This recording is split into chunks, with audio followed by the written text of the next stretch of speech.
The longest car ride. Parshat Ekev finds us in the midst of Moshe's final speech to the Israelites. His speech is a mix of impassioned warnings, angry denouncements, and encouragement sometimes, and chock full of warnings of what could happen if the Israelites fail to obey the rules that they've been given at Sinai. The tone of Moshe, his long speech, and his many worries reminds me of a parent speaking to her kids on the long ride to the teens' first semester at university. I envision the parent sitting with their child in the crowded car. Excitement and anticipation fill the close confines of the car. We see the parent gripping the steering wheel. After all, this is the parent's last opportunity to review all of the parental teachings with their beloved but sometimes difficult adolescent before she's dropped off at the dorm and begins life on her own. Think about those Israelites on their way into the promised land and Moses and his speech. Just imagine that ride. The windows of the car are closed. There is no escape. The child is itching to leave home, to learn and to live life to the fullest, while meanwhile, the parent is terrified to lose control. Parent has so much to say. She's been practicing this speech for weeks, years. All of the fears that parents harbor begin to emerge, and once they emerge, the soliloquy can go on and on for the entire car ride. Do you remember when you did this and what happened? Well, learn your lesson and don't do it again. Don't forget to brush your teeth and make sure to choose the right friends. And don't experiment with A, B, C, and D, because if you do, then surely terrible things are going to happen. The list is long and the consequences keep coming. Wait a second. I just lost my computer. 1 second. Yeah, the parent has a lifetime of worries and warnings bubbling inside, and this is it, her final chance.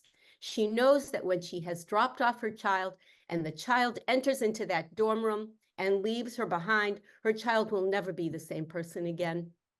Childhood's coming to an end, and she'll be forever changed. And with those fears in mind, the parent doesn't choose just one lesson to impart. Instead, the list is endless with examples that go on and on and on, touching upon fear after fear, lesson after lesson, as they make that drive over the river to this place that has been promised and waited for and sacrificed for. So many warnings, so many fears. The parent wonders if they've adequately prepared their child.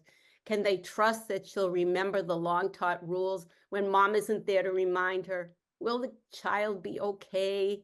The words keep flowing and flowing because the fear of a parent of letting their child go into the world is bottomless. And what about the budding adult sitting in the car among the pillows, backpacks, and sheets?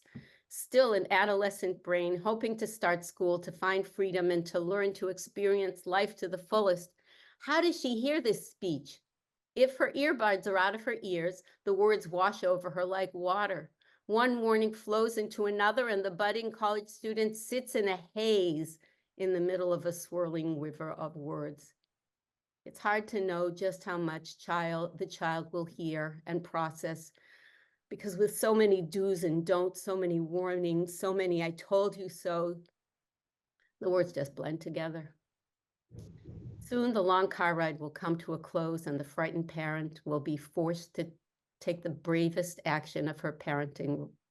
She'll help her child unpack, make her kid's bed, help to organize, and finally realize it's time to leave.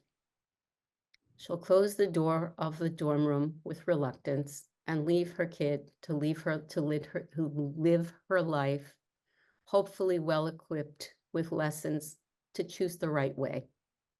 It's the parent's job to worry and to teach, and yes, to warn and exhort and thunder and cajole. But then it's time to let go. It's time to watch and wait and worry and see how those lessons, those long-standing lessons, have been assimilated and whether this child will go on and prosper.